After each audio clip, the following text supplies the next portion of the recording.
नमस्कार, मैं राहुल नागपाल और आप देख रहे हैं हमारा यूट्यूब चैनल जिसका नाम है बोल पिचासी।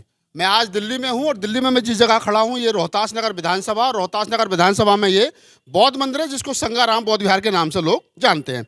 मेरे हाथ में एक ये बड़ा खूबसूरत कैलेंडर है 2025 का। आज इसका विमोचन हुआ है और देश के कोने कोने से बहुत सारे बुद्धिजीवी लोग यहाँ पहुँचे इस कैलेंडर के विमोचन पे।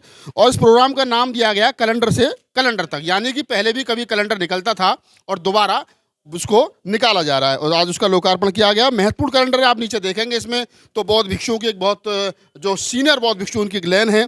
उसके बाद में जब इसको पलटेंगे तो तमाम वो लोग हैं जो लोग समाज में कहीं ना कहीं किसी न किसी लेवल पर काम कर रहे हैं।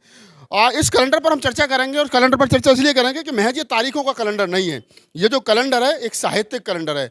वर्ष गुजर जाने के बाद भी ये कैलेंडर घर में रहेगा, आपको याद दिलाएगा कब किस महापुरुष का जन्मदिन आता है, कब कौन सी ऐसी तारीख है, ऐतिहासिक तारीख जिसको आप स्मरण रखें, याद रखें, सनद रखें। मैं एक एक करके बात करूंगा। हमारे साथ जो मेहमान हैं और बड़े भंते भदंत आनंद महातेरा जी जिनके आज सानिध्य में ये प्रोग्राम हुआ है। लेकिन पहले मैं इधर से शुरुआत करता हूँ। सर, क्या नाम है आपका? सर देसराज साहे। देसराज साहे जी, ये कैलेंडर बड़ा खूबसूरत बना है, इसके लिए शुभकामनाएं। आपको क्या कहना चाहोगे इस मौके पर? सबका आपका सहयोग के साथ बना है। समाज में जो महापुरुष हमारे हुए हैं उनका जन्मदिन, उनके सबके महापरिनिर्वाण दिवस, सब चीज़ है इसके अंदर और सबको बड़ा प्यारा सा कैलेंडर है ये। और शुभकामना देते हैं सबको कि सबके घर में आपके कैलेंडर टंगना चाहिए और सबको सबको शुभकामना देते हैं इस चीज़ की। तो शुभकामना देते हैं। नंबर की शुभकामनाओं के साथ हमारे साथ दो अफसर भी हैं, रिटायर्ड हैं, तो अब कोई दिक्कत है नहीं बातचीत करने में। तो सर, नाम बताइए पहले। मेरा नाम मोहनलाल है। किस पद पर थे आप? डिप्टी एसपी रहा हूँ और जुडिशियल मजिस्ट्रेट रहा हूँ। तो बड़े पद पर रहे, डिप्टी एसपी रहे साहब, और आप साहब भी इस कैलेंडर के विमोचन पर पहुंचे। क्या कहना चाहोगे इस कैलेंडर के बारे में? बस ये है कि 2005 में भी इसका उद्घाटन किया गया था। उस समय से आज भी इसी तरीके से लग रहा है ये कंटिन्यूएशन में रहे और समाज में इसकी भूमिका ये है कि उसको देख देख करके आदमी को याद बना रहे कि किसकी जन्म तिथि और जो उससे पूजा पाठ जो भी करना है उस दिन को मनाने के लिए इसके माध्यम से हम सारे के सारे इसमें इंटेंगल हो सकते हैं और पूरा समाज इसको लेकर के आगे बढ़ सकता है। ये इसकी मेन भूमिका है। भूमिका है, मतलब एक ऐतिहासिक धरोहर हम इसको कह सकते हैं। मेरे साथ एक और साहब है। सर, नाम परिचय के साथ बताइए कैलेंडर के बारे में क्या कहना चाहेंगे? मैं वीर सिंह हूँ, नाम मेरा वीर सिंह है। ये कैलेंडर जो छापा गया है बहुत ही सुंदर है, क्योंकि इसमें महापुरुषों के जन्मदिन और महापुरुषों की तिथियां अंकित की गई हैं। और विशेष बात यह कि हमारे धर्मगुरु भी जो बनते लोग हैं उनका भी इसमें विवरण दिया गया है। ये कैलेंडर एक साधारण कैलेंडर नहीं है, बल्कि इसकी तिथियां तो साधारण कैलेंडर में मिल जाती है, लेकिन इसमें जो इतिहास दिया महापुरुषों का वो इसमें कहीं आपको नहीं मिलेगा। इसलिए हम सभी से अनुरोध करते हैं कि इस कैलेंडर को फेंकें नहीं, क्योंकि इसमें महापुरुषों का इतिहास है। इसको हमेशा एक इस तरह बना लें जिस तरह आप एक कैलेंडर या तस्वीर को लगाते हैं अपने कमरे में, उस तरह सजाएं। इसका आप दुरुपयोग ना होने दें, क्योंकि इसमें दुरुपयोग करेंगे तो हमारे महापुरुषों का दुरुपयोग होगा। प्लीज़ इसको दुरुपयोग ना करें। और मैं इस कैलेंडर के विमोचन में सभी जितने भी सहयोगी हैं सभी को साधुवाद देता हूं। और इसी तरह किसी कार्यक्रम में भाग लेते रहें और सहयोग भी करते रहें, क्योंकि किसी कार्य को सफल बनाने के लिए सहयोग करने की बहुत आवश्यकता है। जब तक सहयोग नहीं करेंगे तब तक सफल नहीं होगा। दूसरे सहयोग करने से ही किसी चीज़ को आगे बढ़ाया जा सकता है, नहीं तो वहीं ख़त्म हो जाएगी। इसलिए मैं सभी से अनुरोध करता हूँ कि इस कैलेंडर का सदुपयोग करें। सभी को मेरी तरफ से साधुवाद। जय हिंद, जय भारत। तो आप बताया साहब वीर सिंह साहब हैं और आप भी पुलिस में थे, वो भी यहाँ पहुँचे हैं। मेरे साथ मास्टर जी हैं, राम खिलाड़ी जी। और कैलेंडर को बनाने में जो एक भूमिका रही है, अहम भूमिका रही है, बड़ी भूमिका रही है उनकी, चाहे तो प्रूफ रीडिंग का काम हो, चाहे अन्य कुछ काम हो, डिजाइनिंग का काम हो। मास्टर जी, क्या कहना चाहोगे इस मौके पर? ये बहुत ही खुशी का दिन है कि आज भदंत आनंद जी के द्वारा ये कैलेंडर जो हमने सपना देखा था कि इस तरह से डिज़ाइन नए फॉर्म में है। हालांकि ये कैलेंडर तो 2005 से भी चल रहा था, लेकिन बिल्कुल नया इतिहास के साथ महापुरुषों के और समाज के हीरों के जन्मदिन और परिनिर्वाण दिवस के रूप में अंकित करके एक इतिहास के रूप में आज समाज के लिए भंते महाथीरो जी ने हमारे लिए दिया सब ये। और आज नई साल की मंगल कामनाओं के साथ सबसे अनुरोध करेंगे कि इस कैलेंडर को एक ऐतिहासिक पुस्तक की तरह आगे संयोग करके रखें और इसके साथ ही सब लोग इस कैलेंडर में आगे बढ़ाने के लिए, मिशन मूवमेंट को बढ़ाने के लिए आर्थिक दान भी दें। हैं आप हमारे साथ भदंत आनंद महाथेरा हैं, जिनका बड़ा योगदान चाहे तो साहित्यिक रूप से चाहे धार्मिक रूप से रहा है। बंते जी, कैलेंडर भी आ गया, मैगजीन पहले से निकल रही थी और नई साल भी शुरू हो गई है।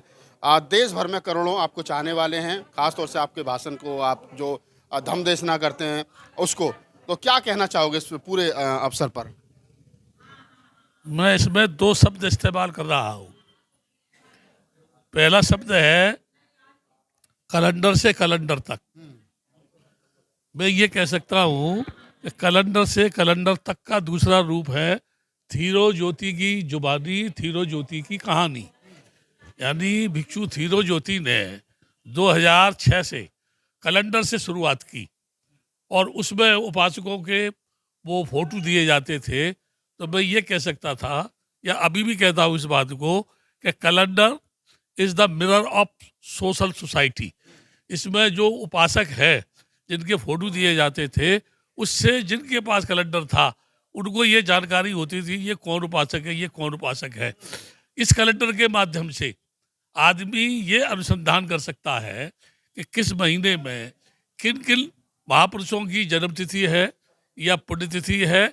एक तरीके से ये ऐतिहासिक दस्तावेज है। और लोगों से भी ये कहूँगा कि बहुत सारे लोग कैलेंडर को टांग देते हैं। ये टांगने की चीज़ नहीं है, ये पढ़ने की चीज़ है। और ज़्यादा से ज़्यादा लोगों से अपील करता हूँ कि इस कैलेंडर को खरीदें। और इसलिए नहीं खरीदें कि वो कोई जो है बहुत महत्वपूर्ण कार्य कर रहा है, बल्कि इसलिए खरीदें कि ज़्यादा से ज़्यादा छपे और ज़्यादा से ज़्यादा इस देश में बटे, ताकि लोगों को अपने महापुरुषों की जानकारी हो सके। महापुरुषों की जानकारी हो सके। हमारे साथ एक आधो मेहमान और हैं। मास्टर जी, कैलेंडर जो है वो अब आप लोग ने निकाल लिया है और बड़ा सुंदर आज यहाँ पे प्रोग्राम भी आपने आयोजित किया है, तो ऐसे मौके पे, ऐसे शुभ अवसर पर क्या कहोगे तमाम देश भर के लोगों को? मैं देश भर के लोगों से ये कहना चाहता हूँ कि भंते थीरो ज्योति के द्वारा जो कैलेंडर से कैलेंडर तक का समय बनाया गया है, व्यतीत किया गया है, और ये कैलेंडर बनाया गया है, इसमें हमारे सभी महापुरुषों के जन्मदिन और उनका पुण्यतिथि को दर्शाया गया है। तो ये हमारे समाज को एक नई प्रेरणा देगा, क्योंकि हमें हमारे समाज को यही नहीं पता है कि हमारे महापुरुषों का जन्मदिन कब होता है और उनकी पुण्यतिथि कब होती है। इसलिए ये कैलेंडर ही नहीं बल्कि ये हमारे समाज के लिए एक प्रेरणा स्रोत साबित होगा। और मैं इसके लिए भंते थीरो ज्योति को नमन करता हूं कि उन्होंने इतनी अच्छी पहल की शुरुआत की है जो हमारे समाज में एक नई दिशा देगा। नई दिशा देगा। अंत में हम इस बातचीत को कंप्लीट करने की ओर हैं और हमारे साथ जिन भंते जी का बार बार जिक्र किया जा रहा है, भंते थीरो ज्योति, शुरू से लेकर के और अब तक वो थीरो ज्योति जी हमारे साथ हैं, और उनसे भी बातचीत कर लेते हैं और जानने की कोशिश करते हैं कि आखिरकार ये कैलेंडर उन्होंने निकाला और ये 20 साल से लगभग ये निकाला जा रहा है। प्रोग्राम का नाम भी दिया गया कैलेंडर से कैलेंडर तक। तो कैलेंडर से कैलेंडर तक का ये सफ़र 2005 से 2025 20 साल हो गए, यानी कि 20 साल एक लगभग चौथाई शताब्दी जो है वो गुजर गई। बंते जी, पहले तो शुभकामनाएं बहुत बहुत आपको कि आप 20 साल से निरंतर जो काम कर रहे हो साहित्यिक रूप से बड़ा सराहनीय है। और दूसरा ये है कि आज कैलेंडर आपने इसका विमोचन भी किया है। तो बातें तो तमाम लोगों से बहुत सारी हो गई। एक सवाल आपसे अंत में ये लेते हैं कि आखिरकार अगर कोई इस कैलेंडर को प्राप्त करना चाहे तो वो कैसे कर सकता है, क्या जरिया है, वो थोड़ा सा हमारे दर्शकों को बताइए। इसको प्राप्त करने के लिए संग्राम विहार पे आ सकते हैं, आपसे संपर्क कर सकते हैं, और कैलेंडर में नंबर भी दिए हैं, ईमेल आईडी दी है। हमारा मकसद ये नहीं है कि ये कैलेंडर निकला और आज ये बंद हो जाए। हमने जो काम हाथ में लिया है अब तक, मेरे जीवन में, मुझे भिक्षु बने 23 साल हो गए, 23 साल मुझे पूरे 21 सितंबर को हो जाएंगे। इस दौरान मैंने जो भी काम लिया है हाथ में, वो आप सबके सहयोग से पूरा किया है। और ये कैलेंडर 2006 में जब निकला तो उसमें सबसे बड़ी बात थी कि प्रोफेसर यूजीसी चेयरमैन थे प्रोफेसर सुखदेव थोराट साहब, आरएस गवई, उसमें आपने देखा होगा बिहारी लाल जो पहले मंत्री थे यूपी में, बहुत सारे उसमें मिनिस्टर हो गए, सत्याभ्यानम, प्रकाश राव अम्बेडकर, आठवले जी, उन सब के फोटो थे। लेकिन वो कैलेंडर जब तक आम पब्लिक के बीच में नहीं पहुंचा था, एक ही पेज का था और एक ही पेज पे सभी पूरे 12 महीनों की डिटेल दी गई थी। फिर एक कैलेंडर 2007 में निकला, वो 100 साल तक के लिए बनाया गया। वो हमारे एक इंजीनियर थे, एग्जीक्यूटिव इंजीनियर थे, इसमें DDM है, CPWD और DDM है, सतीश चौधरी, ये हमने और उन्होंने बैठ के प्लानिंग बनाई। और वो इस दुनिया में अब नहीं रहे, बहुत अच्छा उनका साथ मिला, अलीगढ़ के थे, उनके भाई सांसद रहे अशोक कुमार बीजेपी कांग्रेस से। तो हमने ये कैलेंडर निकाल के जब लोगों के बीच में गए तो लोगों ने हमसे कहा कितने का है, तो हमने इस पे तो बेचने की मोहर नहीं रखी, क्योंकि समाज की चीज़ ना बेचनी चाहिए और ना मोहर लगानी चाहिए। लोगों ने कहा कितने का है, हमने कहा जो आप श्रद्धा से देंगे उसका है, आप श्रद्धा से सहयोग कीजिए। हाँ, बिना ये आर्थिक सहयोग के, बिना योगदान के कोई भी कार्य नहीं होता, इसलिए सहयोग अनिवार्य है। तो श्रद्धा से लोगों ने सहयोग किया और कैलेंडर में हम सक्सेस हुए। फिर उसके बाद में दूसरा कैलेंडर निकला। उसके बाद में भंते जी जो हमारे इसके संस्थापक हैं, धम्मथीरो महाथेरो जी, जिनका परिनिर्वाण 2008 में 24 जुलाई को हो चुका है, उसकी पुण्यतिथि मनाई गई। उनकी पुण्यतिथि बड़े बड़े पैमाने पर मनाई गई, आप सभी साक्षी हैं, और सबका आगमन होता रहा है समय समय पर।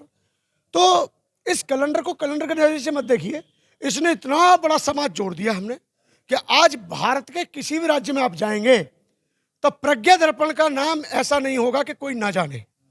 खास तौर पर ग्रामीण क्षेत्र से लेकर अधिकारियों तक, अधिकारियों से लेकर पदाधिकारियों तक, और पदाधिकारियों से लेकर कर्मचारियों तक, समाज सेवियों से लेकर सभी प्रकार के उपासक इसको जानते हैं। पहले संघ दर्पण नाम आया, फिर प्रज्ञा दर्पण नाम आया।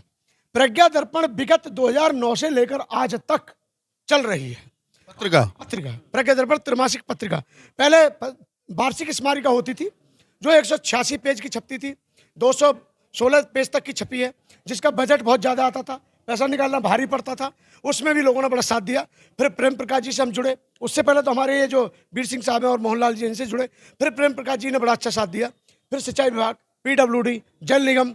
अब मैं ये बात पे आता हूँ कि इस पत्रिका ने क्या दिया। इस पत्रिका ने एक तो व्यक्ति से व्यक्ति को मिलाया। एक उदाहरण दूंगा, एक बार हमारे राजीव कुमार सिंह, जो अभी समय वर्तमान में SP क्राइम है आगरा में, तो उनका चौकी इंचार्ज चरण सिंह। देखिए, ये बात एक जगह नहीं है, ये हजारों उदाहरण है, लेकिन हजारों नहीं बताने के लिए हुआ हूँ, एक आध उदाहरण बता रहा हूँ। तो चरण सिंह जी ने कहा कि इसमें पत्रिका में तो हमारे CO साहब का फोटो है, डॉक्टर राजीव कुमार सिंह जी का। तो वो गए उनके पास, कहने लगे सर मैंने भंते जी किताब में आपका फोटो देखा था। कह लगे हाँ मैंने तुम्हारा भी फोटो देखा था भंते जी किताब में। कह लगे सर मैं भी अपनाऊं, तो मैं भी अपनाऊं। ये प्रकार की, यानी एक ऑफिस में 4-4 लोग सर्विस कर रहे हैं, 4-4 साल से बैठे हुए हैं ऑफिस से, ऑफिस वालों को पता नहीं है कि ये आदमी अपना है। इस किताब ने बहुत दूरियां हटाई और सबको नजदीक लेके लाने का काम किया। इतना ही नहीं, मेरठ में एक बार मैं गया तो एक DSTO से मिला। उन्होंने कहा सामने क्यों जा रहे हो? बोले एक उपासक है। बोले मेरे पास में ये कम से कम 10 नहीं हजारों बार आ चुका है, मुझे पता ही नहीं अपना समाज का है, और इस किताब में मैं आपका फोटो देख रहा हूँ। इस किताब की बदौलत आज देश में कहीं भी घटना होती है, पुलिस जुड़ी हुई है, पुलिस को हम रिक्वेस्ट करते हैं, निवेदन करते हैं, और पुलिस भी वही काम कर रही है जो बुद्ध ने 5 सील बताए हैं। तो इन चीज़ों को ध्यान में रखते हुए हमने किताब शुरू की, और किताब के बदौलत ही आज बुद्ध के जो अपना जो बुद्ध विहार बना हुआ है, संगाराम बुद्ध विहार, इसका अतिरिक्त निर्माण जो हुआ है, जिसमें 40 से 45 लाख का खर्चा आया, इसमें इस किताब की भूमिका है। जहाँ भी हमारे उपासक जाते हैं, कोई परेशानी आती है, उसमें जो भी मदद मिलती है, जिस रूप में मिलती है, उसमें भी इस किताब की भूमिका है। तो किताब से फिर हमने सोचा चलो बहुत दिनों से कैलेंडर नहीं निकला, हमने कैलेंडर देखा, हमने चलो कोई बात नहीं एक कैलेंडर निकाल देते। ये बातें हुई हम सबके बीच में, आप सबसे राय ली, मशवरा लिया, और कैलेंडर हमारे बीच में छप के आया। और जिन्होंने सहयोग किया मैं दिल से साधुवाद देता हूं, और उम्मीद है कि अभी भी मैं ये आशा करता हूं कि सर किराए की प्रेसों पर छप्पा के मैं थक चुका हूं, और विजन से बड़ा कोई काम नहीं है। अगर व्यक्ति चुन ले तो कोई बड़ा काम नहीं है। अब मेरा अगला कदम होगा आगामी भविष्य में प्रज्ञा दर्पण की स्वयं की प्रेस लगाना, ये मेरा अगला कदम है, और ये मैं करके छोड़ूंगा, क्योंकि विजन जब हाथ में ले लो तो पीछे मत हटो। और इन्होंने बड़ी हिम्मत जुटाई है सर ने, मेरे बहुत सारे उपासक हैं, उनमें आप भी शामिल हैं, कि जब आप पीछे कदम हटा लेंगे तो पीछे हट जाएंगे। मैंने सर एक उदाहरण दूंगा 1 मिनट का। मैं एक बार भूटान गया, तो भूटान जब गया तो भूटान में 15-16 लड़के थे, चेन्नई के थे, तो पहाड़ी देखकर कांप गए। टाइगर मोनेस्ट्री है, तामसांग मोनेस्ट्री कहते हैं, भूटान पारो में है, थिम्पू में है। तो मैंने उनको हिम्मत बढ़ाई, तो हम सब ऊपर चढ़ गए। कम से कम बहुत ऊंचाई है, 12 से 14-15 हज़ार फीट की ऊंचाई है, हम चढ़ गए। तो मैंने एक चीज देखी, चींटी अगर हिम्मत करके चढ़ जाए पहाड़ी के ऊपर तो चींटी के पहाड़ी के नीचे होती है, और पहाड़ी को देख के हम डर जाएं तो पहाड़ी हमारे सर के ऊपर होती है, और पहाड़ी पे हम चढ़ जाएं तो पहाड़ी हमारे पैरों में होती है। इसलिए काम बड़ा नहीं है, सिर्फ सोच बनाने की जरूरत है।